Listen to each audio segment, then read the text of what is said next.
ఉచిత ఆహారము వలనే ఉచితంబుగా బుద్ధి స్థిరత నొప్పునటులనే ఉచితమగు బోధ వల్లనే సుచరితుడై పరముగాంచు సుమ్మరవేమా.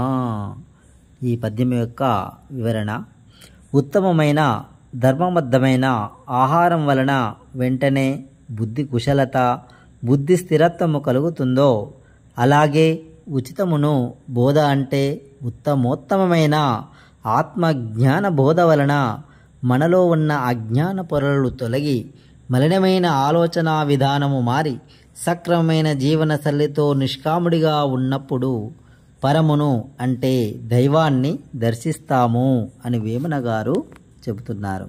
Thank you.